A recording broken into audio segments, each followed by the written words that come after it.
into spirituality. And so as I was travelling, I often mentioned that, you know, I became an agnostic. I just don't know. I don't know who God is.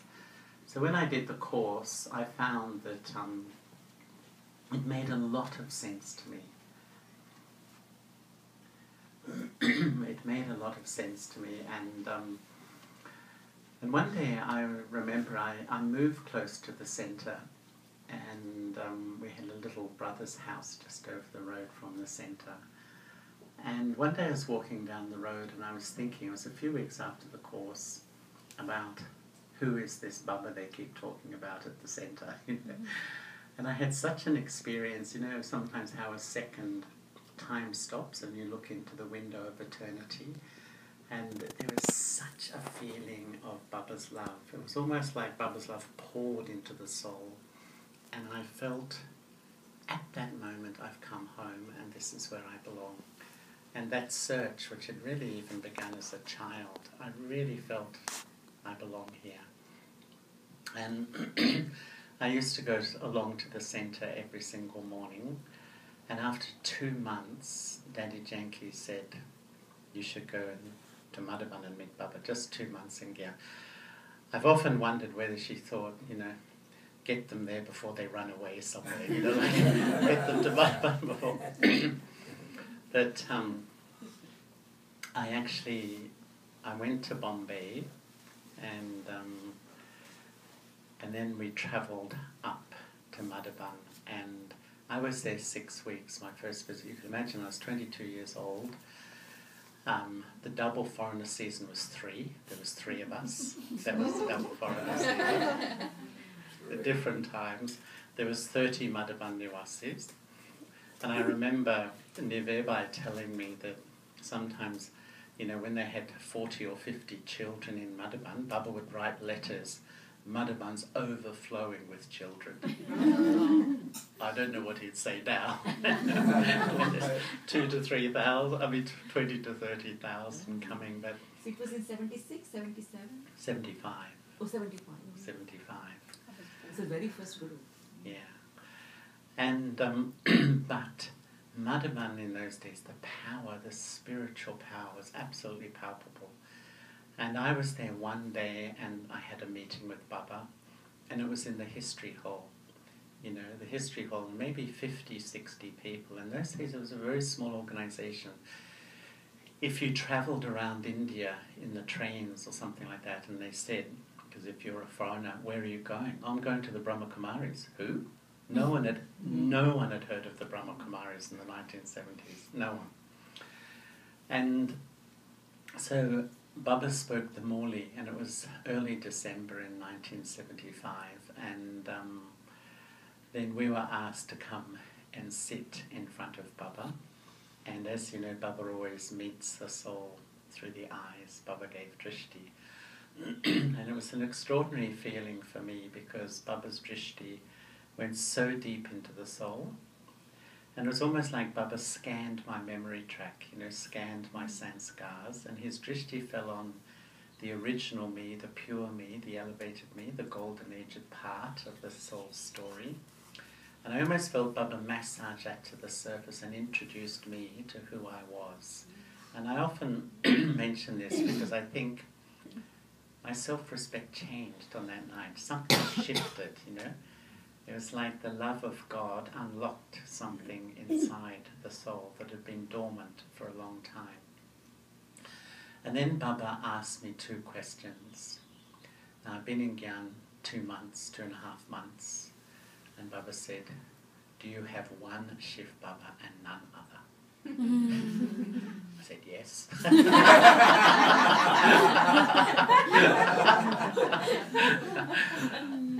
You know, you can't say no to Baba because it's like, I think when Baba gives a blessing, he's saying what you can be, really. He's telling about your potential. Then his second question, are you stable on drama? And I went, yes. And definitely I should have said no to that. But it's like, I think in front of Baba, he has so much love and hope in the soul that you step into that feeling, and that was the feeling which I had. And I stayed there 6 weeks, and as you could imagine, we were spoilt so much. And one night I was in the courtyard of Pandav Bhavan, and we'd had dinner. It was probably 8 or 9 o'clock, I can't remember. And Shiluben came up and said, "Please come with me, someone wants to meet you." And she didn't say who, which is a bit unusual when you think about it. So she took us into Baba's room, and Baba was there in Baba's room. Because in those days, it was only 5 or 6 years after Baba became Avyakt. And Baba would come and meet the daddies, have a meeting with all the senior sisters. And he'd had the meeting in Baba's room, and then he called us in. And Baba, when you see the translite, we all know it in Pandav Bhavan, just to the left there's a gadi on the ground, you know that. And Baba was sitting there, just so informally. And once again, Baba just chatted to us for half an hour, just chatted, asking questions. It was really like a father.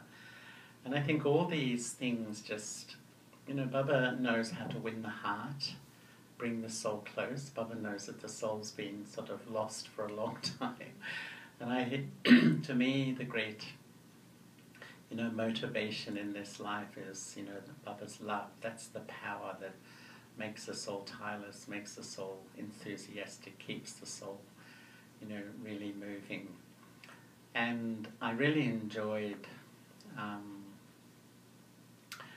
the wonder of the family and the fun of the family. You know, sometimes religion is a bit sort of serious and, you know, rigid.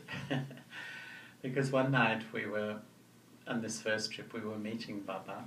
And you know how Baba, at the end, they feed Baba with those little forks, and off a borg they feed Baba.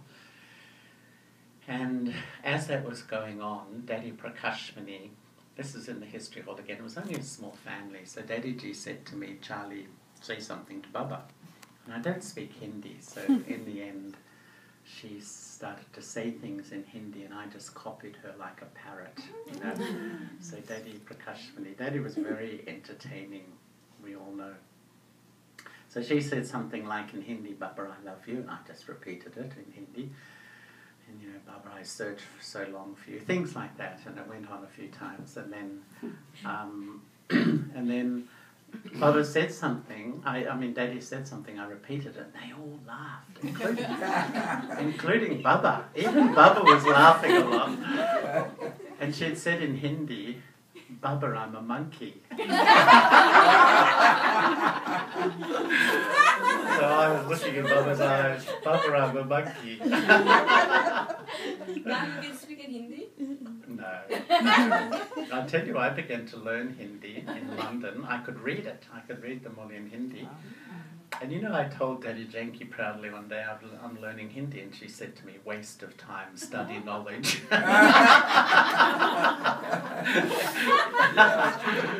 And probably, you know, as much as... And she actually said an interesting thing. She said, half a language is dangerous. You either learn it fully, because she said she's known that you can misinterpret things. but that first trip to Madhaban was so special, and that was in 1975. And when I was leaving, it was Thursday morning, and they offered Borg to Baba. Excuse my throat, is mine.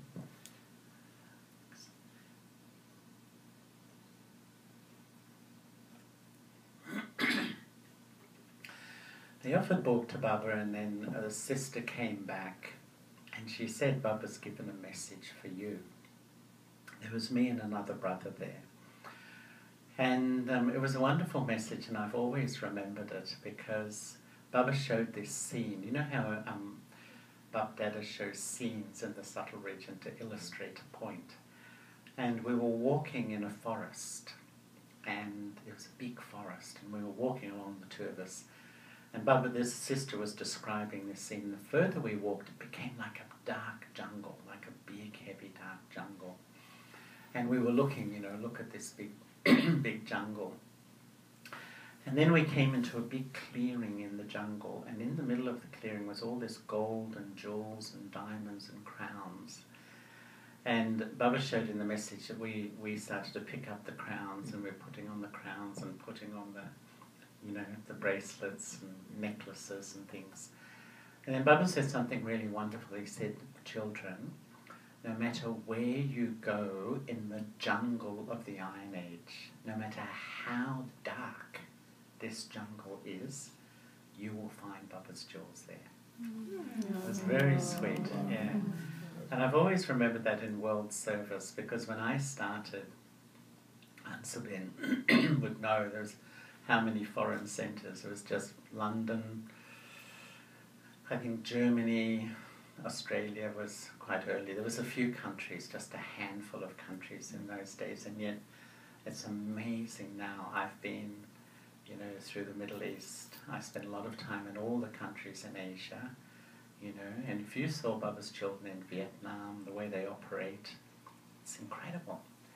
In Vietnam, every morning in Ho Chi Minh City, they've got the most beautiful purpose-built centre, 100 every morning. The average age is about 25 years old. They're all young. It's really lovely. In China, I've been throughout Africa and everywhere, it's just Baba's wonder that his children emerge in every place, the Middle East, it's quite amazing. And, I feel that for me the great power in this life is love. And this, Jagdish Bhai, who wrote a lot of Baba's books, he was an extraordinary soul. He once said something which I always loved. He said, the cycle is a love story. Sounds a bit romantic, doesn't it? Because really, the Golden Age is a world of love. And I feel sitting here in this present time in the cycle, we can't envisage really what Baba is giving us. Because we live in a world of duality where every millisecond we know like, dislike, accept, reject, love, not love, We're programmed to experience this. And yet it's a world of absolutely pure love. And I think, such a powerful thing, and that's embedded in our sanskars. We have that memory. And that's why I think, we come into the Copper Age and we search for that true love. But what he said was that when we come into the Copper Age, it's not that we stop loving, we just begin to love the wrong things. We just begin to love the wrong things. So when we begin to love my body, instead of myself as a soul, it becomes ego. When I begin to love the bodies, others as bodies, it becomes attachment and lust.